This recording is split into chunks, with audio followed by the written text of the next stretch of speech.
മറ്റൊരു വാർത്തയിലേക്ക് പോകുമ്പോൾ നിർബന്ധിത മതപരിവർത്തനം ആരോപിച്ച് മലയാളി പാസ്റ്റർക്കെതിരെ ജാമ്യമില്ലാ വകുപ്പ് ചുമത്തി കേസ്. ഇടുക്കി കട്ടപ്പന സ്വദേശിയായ തോമസ് ജോർജിനെതിരെ രാജസ്ഥാൻ പോലീസാണ് 15-ാം തീയതി കേസെടുത്തത്. പ്രാർത്ഥനയ്ക്കിടെ പള്ളി പൊളിക്കാൻ ബജറംഗ് ദൾ RSS പ്രവർത്തകർ JCBയുമായി എത്തിയെന്നും ഭീതിയോടെയാണ് കഴിയുന്നതെന്നും പാസ്റ്റർ തോമസ് ജോർജ് പറഞ്ഞു.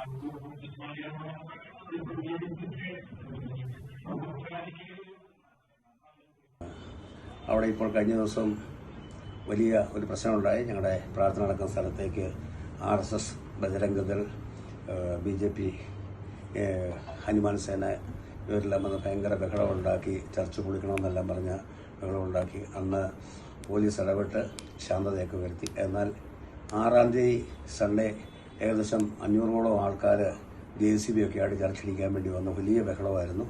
അതിൻ്റെയൊക്കെ വീഡിയോ ഒക്കെ ഞങ്ങളിലുണ്ട്. വലിയ ബഹളമായിരുന്നു. അവർ വന്നിച്ച് പറയുന്ന കാര്യം ഞാൻ തരം പരിവർത്തനം ചെയ്തു എന്നുള്ളതാണ്. പക്ഷേങ്കിൽ ഞാൻ ഇതുവരെയായിട്ട് ആരെയും മതം മാറ്റിയിട്ടില്ല. ഞങ്ങളവിടെ നിന്ന് പ്രാർത്ഥിക്കുന്നു, അവിടെ ആൾക്കാർ വരുന്നുണ്ട്, പ്രാർത്ഥനയ്ക്ക് വരുന്നുണ്ട്, അല്ലാതെ വേറെ കാര്യങ്ങളൊന്നുമില്ല. അതിനുശേഷം ഇത് കഴിഞ്ഞ് സമാധാനമായി എന്ന് വിചാരിച്ച് പോലീസ് വളരെ പ്രൊട്ടക്ഷൻ തന്നു, സമാധാനമായെന്ന് വിചാരിച്ച് കിട്ടുന്നു. പക്ഷേ 15-ാം തീയതി എൻ്റെ പേരിൽ FIR ഇട്ടു.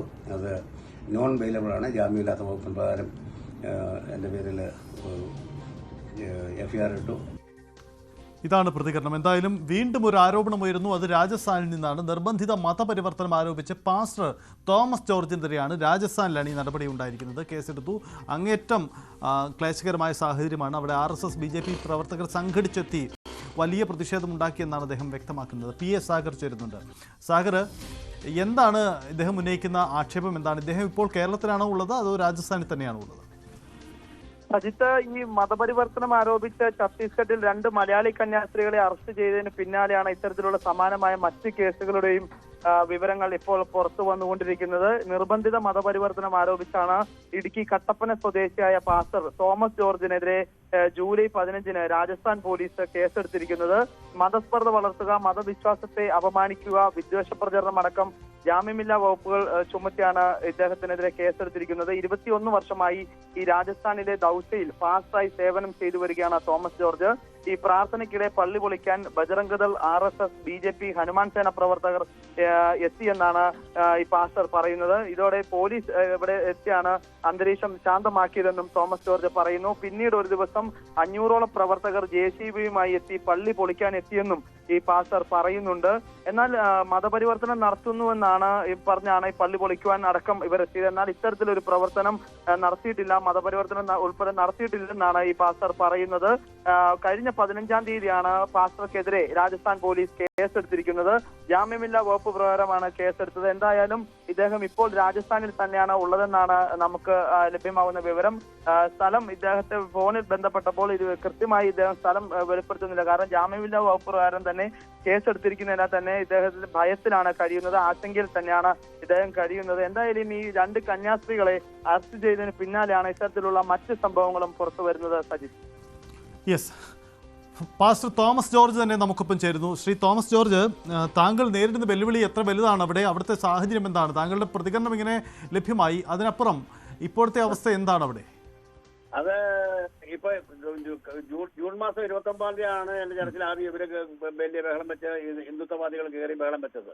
ജൂൺ 29 അവിടെ പോലീസ് എനിക്ക് പ്രൊട്ടക്ഷൻ തന്നു, അവരെ ഇറക്കി വിട്ടു. അതെല്ലാം ചെയ്ത് കഴിഞ്ഞ് ജൂലൈ 6-ാം തീയതി ഭയങ്കരമായിട്ട് ബഹളം വെച്ച് 500 പേര് വന്ന് JCB ഒക്കെ ആയിട്ട് ഇടിക്കാനൊക്കെ വന്ന് വലിയ ബഹളം. അന്നും പോലീസ് എനിക്ക് നല്ല പ്രൊട്ടക്ഷൻ ഒക്കെ തന്നു. പിന്നെ 2 ആഴ്ച പ്രാർത്ഥന നടന്ന സമയത്ത് പോലീസ് പ്രൊട്ടക്ഷൻ ഉണ്ടായിരുന്നു. അത് കുഴപ്പമൊന്നുമില്ല. പക്ഷെ പെട്ടെന്നാണ് 15-ാം തീയതി എന്റെ പേരിൽ FIR ഇട്ടത്. അത് നോൺ ബെയിലബിൾ ആണ്. FIR ഇട്ടെന്ന് അറിഞ്ഞു. അങ്ങനെ ഇപ്പം കോടതിയിലാണ് കേസ്. ആദ്യം 29-ാം തീയതി ഹിയറിംഗ് വെച്ചു. അന്നത് മാറ്റി 1-ാമത്തേക്കാക്കി. ഇന്നലെ അത് പിന്നെ മാറ്റി 4-ാമത്തേക്കാക്കി വെച്ചിരിക്കുന്നു. അങ്ങനെ നിൽക്കുന്നു. അതാണ് കാര്യം. താങ്കൾക്കെതിരെ ചുമത്തിയിരിക്കുന്ന വകുപ്പുകൾ ഏതാണ്? ഈ നിർബന്ധിത മതപരിവർത്തന വകുപ്പുകൾ അടക്കമുണ്ടോ? എന്റെ പേര് തുടങ്ങുന്നത് 196A, 196(1)B, പിന്നെ 299, 353. ഇതിൽ മതപരിവർത്തന വിരുദ്ധ നിയമം ഉൾപ്പെടുന്നുണ്ടോ? മതപരിവർത്തനമല്ല, ഡിവിഷൻ ഉണ്ടാക്കിയെന്നൊക്കെ പറഞ്ഞാണ് സമുദായങ്ങളുടെ ഇടയിൽ. എന്താണ് താങ്കൾ അവിടെ നടത്തി വരുന്ന പ്രവർത്തനം? എന്താണ് താങ്കളുടെ ഈ പ്രാർത്ഥനയ്ക്ക് എത്തുന്നത്? ആരൊക്കെയാണ് അവിടെ? എന്റെ പ്രാർത്ഥനയ്ക്ക് എല്ലാ ആൾക്കാരും വരുന്നുണ്ട്. ഞാൻ ആരുടെ അടുത്ത് വിളിക്കാൻ പോകത്തില്ല. അവർ സൺഡേയിലൊക്കെ ആൾക്കാർ ഇടയ്ക്കൊക്കെ വരും, പ്രാർത്ഥനയ്ക്ക് വരും, പ്രാർത്ഥിക്കും. അത് അത്രേ ഉള്ളു കാര്യം. അതായത് ഞാൻ ഒരിടത്തും പോകത്തില്ല. എന്റെ അടുത്ത് പ്രാർത്ഥിക്കാൻ അവർ യേശുവിനോട് പ്രാർത്ഥിക്കും. അവർക്ക് സന്തോഷം കിട്ടും, സമാധാനം കിട്ടും. അവരവിടെ ഇരുന്ന് പ്രാർത്ഥിക്കും. അതേ ഉള്ളൂ. അപ്പൊ ഞാൻ ഇല്ലാതിരുന്നിട്ടും കഴിഞ്ഞ സൺഡേയിലും 150 പേരോളം ചർച്ചിൽ വന്ന് ആരുമില്ലായിരുന്നു വന്ന് പ്രാർത്ഥിച്ചിട്ട് പോയി. അവർക്കൊരു സന്തോഷം ഉണ്ട്, അതുകൊണ്ട് വരുന്നതാ. ഞാൻ നിർബന്ധമായ വിവരമൊന്നും നടത്തിയില്ല. ആരോടും ഇത് പറഞ്ഞാൽ അങ്ങനെ വാക്കുകൾ ഉപയോഗിക്കത്തില്ല, നമ്മളൊന്നും ചെയ്യത്തില്ല.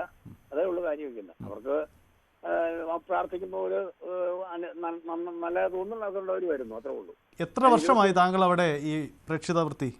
ഞാൻ 22 വർഷമായിട്ട് അവിടെ തന്നെ, ആ സെയിം സ്ഥലത്ത് തന്നെയാണ്. പക്ഷെ ഇപ്പം ചർച്ച് ഞങ്ങളുടെ സ്വന്തമായിട്ട് ബിൽഡിംഗിലേക്ക് ചർച്ച് പണിതിട്ട് 7 വർഷമായി.